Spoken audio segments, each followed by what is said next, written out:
Hello everyone, welcome back. In this video we are going to talk about how the Python interpreter executes the code, and we'll also talk about variables. We'll start with how the interpreter executes the code.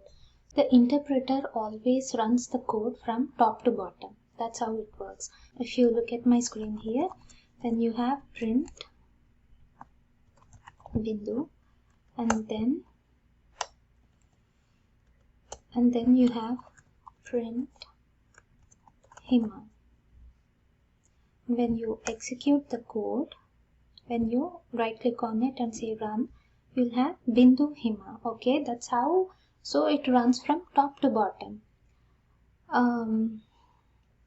And let's say you have print Bindu into 3.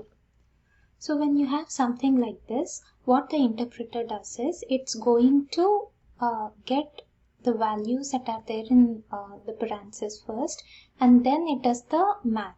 So that means when you look at it, you can easily say that Bindu is going to be repeated 3 times, right? So that's what even the Python interpreter does.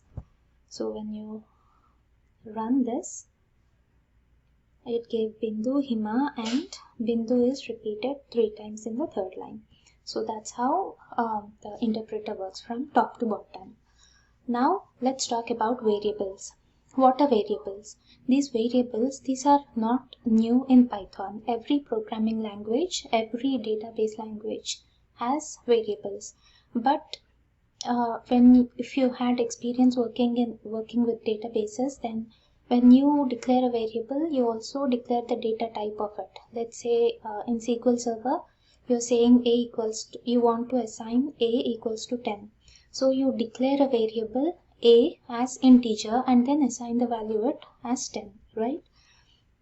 But in Python, it's not like that. So when you want to declare a variable, you just give it the name a equals to 10. You just assign it like that.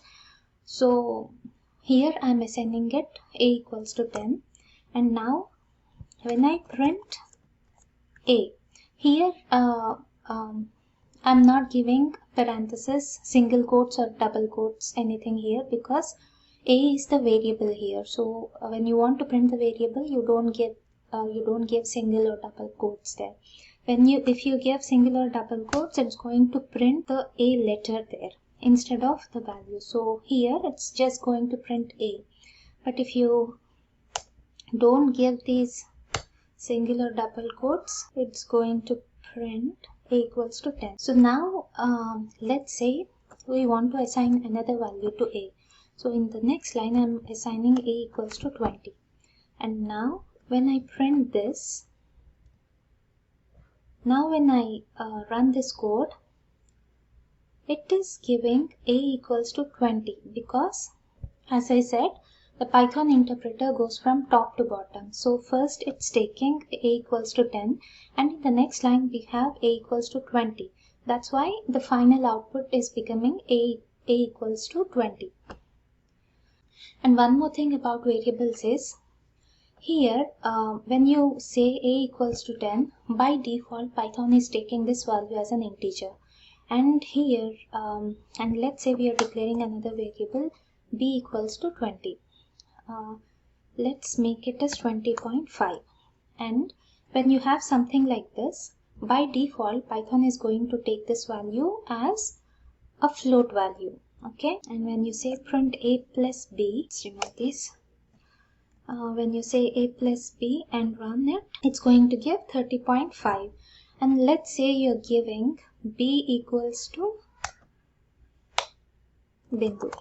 Okay, and now when you run this, b is a string value here. So based on how you define the variable, based on what value you assign to a variable, Python by itself creates a data type for it. Because you assigned a Bindu in single quotes here, so by default it's taking it as a string.